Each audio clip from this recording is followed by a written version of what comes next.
Nagsapakan at naghabulan ng ilang deboto sa gitna ng prosesyon sa Maynila. Meron pang muntik ma-stroke at nasugatan na kailangan tulukan ng anti-tetano. Nasa frontline ng balitang yan, Mon Gualvez.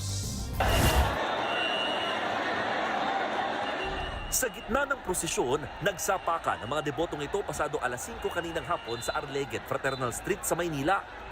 Hindi sila agad naawat at naghabulan pa.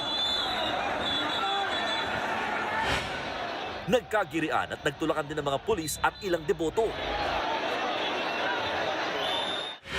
Kaliwat kanan din ang mga nasugatan sa prosesyon, gaya ng dalawang lalaking ito na nagkagalos sa paa. Agad naman silang ginamot ng mga first aid responder. May kinailangan ding magpaturok ng anti-tetano. Parang alambre sa may wifi. Pumasok sa daliri ko yung 4 na wire. Kaya pinilit ko na ilaka dito para mapatignan. Meron ding nabukulan ng mabagsakan ng kapwa deboto na sumampa sa andas. Kinailangan siyang dalhin sa ospital dahil bigla na lamang siyang nahilo at nagsuka. May mga isinugod din sa command center sakay ng stretcher. Ang 20 anyos sa babaeng ito, hinimatay ng makipagsiksikan at mahirapang makahinga.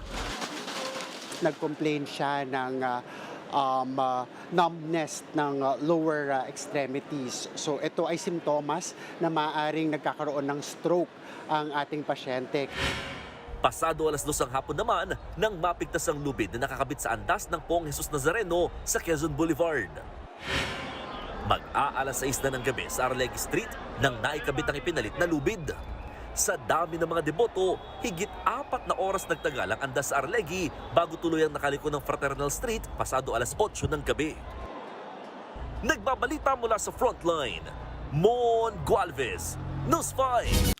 Mga kapatid, Ed Lingaw po, maging maalam at may pakialam sa mga napapanahong balita sa ating bansa. Para sa mas malilimang pagtalakay at paghimay sa mga issue at headlines, mag-follow at mag-subscribe sa social media pages ng News 5.